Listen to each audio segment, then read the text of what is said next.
கடந்த 9ஆம் தேதி இஸ்ரேல் கட்டாரின் மீது பயங்கரமான தாக்குதலை நடாத்தியதை நாங்கள் கேள்விப்பட்டிருந்தோம். நாங்கள் அதை பற்றி அறிந்திருந்தோம். இந்த கட்டாருடன் சேர்த்து இந்த வருஷம் 2025 இஸ்ரேல் மேற்கொண்ட தாக்குதலை நடாத்திய 7வது அரபு நாடு தான் இந்த கட்டார். 7 நாடுகளை குறிவைத்து இந்த வருடம் இஸ்ரேல் தாக்குதலை நடாத்தியிருந்தது. அது மட்டுமல்லாமல் இந்த கட்டாரை இஸ்ரேல் குறிவைத்து தாக்கியதற்கு பல காரணங்கள் சொல்லப்படுது. அதை பற்றியும் தான் இந்த பதிவில் நாங்கள் டீட்டெயிலாக பார்க்க இருக்கிறோம்.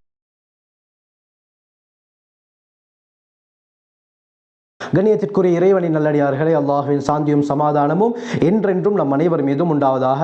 கடந்த 9ஆம் தேதி கட்டாரின் மீது இஸ்ரேல் பயங்கரமான தாக்குதலை நடாத்தியிருந்தது நாங்கள் அறிந்த விடயம். இந்த சந்தர்ப்பத்தில் பாலஸ்தீன் போராளிகள் இயக்கத்துடைய முக்கிய தலைவர்கள் கட்டாரில் இருந்த சமயம் அவர்கள் இருந்த அலுவலகம், அவர்கள் இருந்த இடத்தை குறிவைத்து இஸ்ரேல் தாக்கியதாகவும் இந்த தாக்குதலால் எல்லா தலைவர்களும் கொல்லப்பட்டதாகவும் இஸ்ரேலிய இராணுவம் அறிவித்திருந்தது. இந்த விடயத்தை பெஞ்சமின் நெத்தன்யாகுடைய அலுவலகமும் உறுதி செய்திருந்தது. ஆனால் இந்த விடயத்தை அல் ஜசீராவுடைய நியூஸ் மறுத்திருக்கிறது. எந்த தலைவரும் இந்த தாக்குதலில் கொல்லப்படவில்லை என்பதாக அவர்கள் சொன்னார்கள். இதே போலத்தான் கட்டாருடைய செய்தி நிறுவனங்களும் இதே விடயத்தை தான் சொல்லியிருந்தன. இந்த கட்டாருடன் சேர்த்து 2025 இஸ்ரேல் தாக்கிய 7வது அரபு நாடாக கத்தார் பதிவு செய்யப்பட்டிருக்குது. இந்த வருஷத்தில் மட்டும் 7 அரபு நாடுகளை குறிவைத்து இஸ்ரேல் தாக்குதலை நடாத்திருக்கிறது. முதலாவது பலஸ்தீன், எங்களுக்கு தெரியும், தொடர்ந்து பலஸ்தீன் யுத்தம் நடந்து கொண்டு தான் இருக்குது. இது ஒரு அரபு நாடு. இதே போல லெபனான், சிரியா, யமன், ஈரான், டியூனிஷியா, கட்டார், இப்படி 7 நாடுகளுக்கு இஸ்ரேல் தங்களுடைய தாக்குதலை இந்த வருடம் மட்டும் நிகழ்த்தியிருக்கிறது.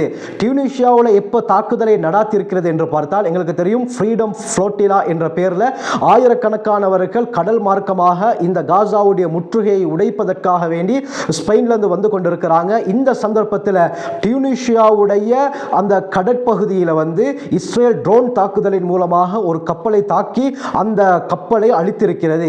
இதுவும் இந்த 9ஆம் தேதி தான் நடந்தது. இந்த விடயம் நடந்ததற்கு பிறகுதான் கட்டாரின் மீது தற்பொழுது இஸ்ரேல் தாக்குதலை நடாத்திருக்கிறது. பெஞ்சமின் நெத்தன்யாகு பகிரங்கமாக தற்பொழுது ஒரு செய்தியை வெளியிட்டிருக்கிறார். அவர் என்ன சொல்றாருன்னு சொன்னா, யாராவது இந்த பயங்கரவாதிகளுக்கு ஆதரவை தெரிவித்தால், யாரும் அதை ஒன்றும் செய்யாவிட்டாலும் நாங்கள் அதை செய்வோம் என்று பகிரங்கமாக சொல்லியிருக்கிறார். மத்திய கிழக்கில் எங்களை ஆட்டி படைக்க யாரும் கிடையாது என்பதை இஸ்ரேல் தற்பொழுது நிரூபித்து காட்டிக் கொண்டிருக்கிறது. எவ்வளவு காலத்துக்கு என்பதை அல்லாஹ் மட்டும் தான் அறிந்தவன், அருமையானவர்களே. ஆனால் இவ்வளவு நடந்தும் கட்டார் மீண்டும் தாக்குமா அல்லது கண்டனத்தை மட்டுமே தெரிவித்துக் கொண்டிருக்குமா என்பதை பொறுத்திருந்து தான் பார்க்க வேண்டும். சரி, இந்த கட்டாரை இஸ்ரேல் குறிவைத்ததற்குரிய காரணங்கள் என்ன என்று பார்த்தால் சில காரணங்களை நிபுணர்கள் சொல்றாங்க. அதுல முதலாவது காரணம் என்னன்னு பார்த்தால், தற்பொழுது காசா இஸ்ரேலுக்கு மத்தியில் யுத்தம் நடக்குது.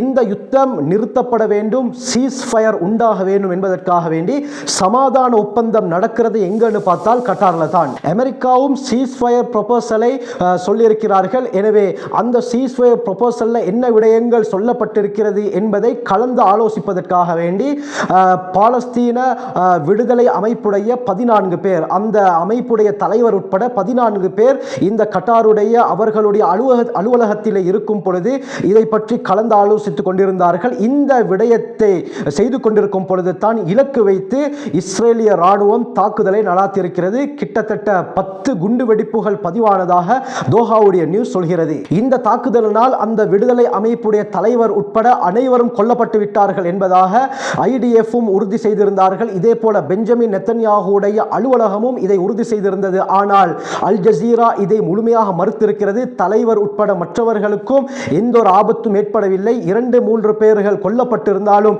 தலைவருக்கும் முக்கியமானவர்களுக்கும் எந்த ஆபத்தும் ஏற்படவில்லை என்பதாக அல் ஜசீரா தெளிவாக மறுத்திருக்கிறது. இஸ்ரேலுடைய வெளிநாட்டு உளவு அமைப்பாக கருதப்படக்கூடிய மொசாட், இதே போல உள்நாட்டு உளவு அமைப்பாக ஷின்பெட், இதே போல இஸ்ரேலுடைய முழு இராணுவமும் இதை பார்த்து கொண்டிருக்கும் பொழுதுதான், லைவாக பார்த்து கொண்டிருக்கும் பொழுதுதான் இந்த அட்டாக் நடந்திருப்பதாக சொல்லப்படுது. அருமையானவர்களே, ஒரு நாட்டுடைய எல்லைக்குள்ளால் சென்று அந்த நாட்டிலே உள்ளவர்களுக்கு தெரியாமல் அவர்களுடைய குடியிருப்பு பகுதிகளின் மீது தாக்குதலை நடாத்துவது என்பது இன்டர்நேஷனல் அடிப்படையில் சர்வதேச ரீதியில் ஒரு பெரும் குற்றமாகத்தான் கருதப்படுது. இதற்கு ஐநா சபையுடைய பொதுச் செயலாளர் குட்ரஸ் அவர்கள் கண்டனம் தெரிவித்திருக்கிறார். ஐநா சபை எவ்வளவு சொல்லியும் இஸ்ரேல் யாருடைய பேச்சையும் கேட்காமல் தான் விரும்பிய பிரகாரம் இந்த மத்திய கிழக்கிலே ஆளுமையை நிகழ்த்தி கொண்டிருக்கிறது. அதற்கு என்ன காரணம்? எங்களுக்கு பின்னால் அமெரிக்கா இருக்கிறது என்ற ஒரே காரணத்தால் தான் இப்படியாப்பட்ட அநியாயங்களை இஸ்ரேல் தொடர்ந்து நிகழ்த்தி கொண்டிருக்கிறது. சர்வதேச நீதிமன்றம் சொல்லியும் கூட எந்த ஒருவருடைய பேச்சையும் கேட்காமல் இந்த இஸ்ரேல் தற்பொழுது ஆடிக்கொண்டிருக்கிறது. அருமையானவர்களே, தற்பொழுது மிகப்பெரிய ஒரு கேள்வியாக எழும்பியிருக்கிறது என்னன்னு சொன்னால், கட்டாரின் மீது எல்லை மீறி அத்துமீறி இஸ்ரேல் தாக்குதலை நடாத்திருக்கிறது. கட்டார் இதற்கு ஏதாவது பதில் அளிக்காவிட்டால் தொடர்ந்தும் தாக்குதல் ஏற்படுவதற்கு வாய்ப்புகள் அதிகம் என்பதாக நிபுணர்கள் சொல்றாங்க. இந்த சந்தர்ப்பத்தில் அமெரிக்காவுடைய ஜனாதிபதி டொனால்ட் ட்ரம்ப் அவர்கள் கட்டாருடைய கிங்கை பார்த்து சொல்லியிருக்கிறார் என்னவென்று சொன்னால், இதற்கு பிறகு இப்படியாப்பட்ட அசம்பாவிதம் நடக்காது, நாங்கள் நடக்க விடமாட்டோம் என்று சொல்லியிருக்கிறார். அருமையானவர்களே, இந்த பாலஸ்தீன விடுதலை அமைப்புடைய அந்த தலைவர்கள் எல்லாம் கட்டாரிலே ஒன்று கூடிய விடயம் இஸ்ரேலுக்கு எப்படி தெரிந்தது? அருமையானவர்களே, அதற்கு முக்கியமான காரணம் அமெரிக்கா தான். அமெரிக்காவுக்கு இவர்கள் இந்த இடத்திலே இருக்கிறார்கள் என்பது நன்றாக தெரியும். ஏன்? அமெரிக்கா கொண்டு வந்த அந்த சீஸ்ஃபயர் ப்ரொபோசலை அவர்கள் ஆய்வு செய்து கொண்டிருக்கும் பொழுது தான் இந்த தாக்குதல் நடந்திருக்கிறது. எது எப்படி இருந்தாலும் இந்த இஸ்ரேல் கட்டாரின் மீது தாக்குதலை நடாத்தியதற்குரிய அடிப்படை காரணம் என்னன்னா, இரண்டு நாடுகளுக்கு மத்தியில் யுத்தம் நடக்கும் பொழுது அந்த யுத்தத்தை இல்லாமலாக்கி சமாதானத்தை ஏற்படுத்துவதற்காக வேண்டி சர்வதேச ரீதியில் சிறந்த ஒரு நாடாக பார்க்கப்படுவது இந்த கட்டார் தான். இதற்கு முன்னால் ஆப்கானிஸ்தானுடைய யுத்தம் சந்தர்ப்பத்திலும் அந்த நாட்டுடைய தலைவர்களை கட்டாருக்கு கொண்டு வந்து சமாதான பேச்சுவார்த்தைகளில் கட்டார் ஈடுபட்டு இருந்ததும் நாங்கள் தெரிந்த விடயம்தான். எனவே தற்பொழுது இஸ்ரேல் முழு காசாவையும் பிடிப்பதற்காக வேண்டி முழு மூச்சில் ஈடுபட்டு கொண்டிருக்கிறார்கள். இந்த சந்தர்ப்பத்தில் சமாதானம் நடந்துவிட்டால் தங்களுடைய அந்த திட்டம் தவிடுபொடியாகிவிடும். எனவே இந்த சமாதானத்தை உண்டாக்க நினைக்கக்கூடிய இந்த கட்டாரின் மீது நாங்கள் தாக்குதலை நடாத்துவோம் என்று சொல்லித்தான் தற்பொழுது கட்டாரின் மீது தாக்குதலை நடாத்திருக்கிறார்கள். இரண்டாவது முக்கியமான காரணம் தான், காசாவில் நடக்கக்கூடிய அநியாயங்களை முழு உலகத்திற்கும் வெளிக்கொண்டு வருவது யார் என்று பார்த்தால் அல் ஜசீராவுடைய அந்த செய்தி நிறுவனம் தான். இந்த அல் ஜசீராவுடைய செய்தி நிறுவனத்துடைய தலைமையகம் எங்கே இருக்கிறது என்று பார்த்தால் கட்டாரில் தான். அருமையானவர்களே, கட்டாரில் தான் அல் ஜசீராவுடைய தலைமையகம் இருக்கிறது, ஹெட் ஆபீஸ் இருக்கிறது. எனவே என்ன நடந்தாலும் இதுவரைக்கும் 240க்கு மேற்பட்ட அல் ஜசீராவை சேர்ந்த ஜேர்னலிஸ்ட்கள் கொல்லப்பட்டிருக்கிறார்கள் இஸ்ரேலிய ஐடிஎஃப்பின் மூலமாக.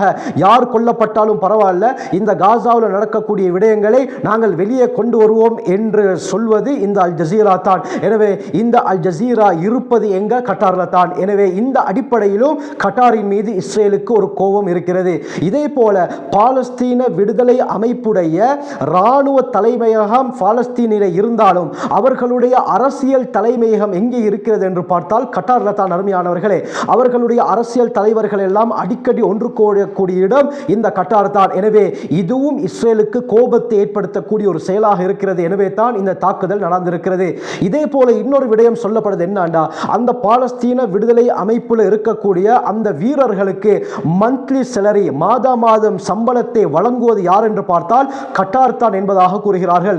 கட்டார் அரசாங்கம் தான் இந்த பாலஸ்தீன விடுதலை அமைப்பில் இருக்கக்கூடிய ஒவ்வொருவருக்கும் மாதா மாதம் சம்பளத்தை வழங்கி கொண்டிருக்கிறார்கள். எனவே இப்படியாப்பட்ட காரணங்களால், அதுவும் இன்னொரு முக்கியமான காரணம் என்னன்னா, அமெரிக்காவுடன் அரபு நாடுகளில் மிகவும் நெருக்கமாக இருக்கக்கூடிய நாடு கட்டார் தான். சில மாதங்களுக்கு முன்னால மிடில் ஈஸ்டுக்கு டொனால்ட் ட்ரம்ப் அவர்கள் விஜயம் செய்திருந்தார். கட்டார் 1.4 ட்ரில்லியன் அளவுக்கு அமெரிக்காவுடன் பிசினஸ் டீல் பேசியிருந்தார்கள். அது மட்டுமல்லாமல் அமெரிக்கா ஜனாதிபதி டொனால்ட் ட்ரம்புக்கு கட்டாருடைய கிங் தமீம் அவர்கள் 400 மில்லியனை விட அதிக பெறுமதி கொண்ட ஒரு போயிங் விமானத்தையும் அன்பளிப்பாக கொடுத்திருந்தார். இந்த அளவுக்கு அமெரிக்காவுடன் நெருக்கமாக இருக்கக்கூடிய நாடு கட்டார் தான். இதுவும் இஸ்ரேலுக்கு ஒரு வகையில் கோபத்தை ஏற்படுத்தக்கூடியதாக இருக்கிறது.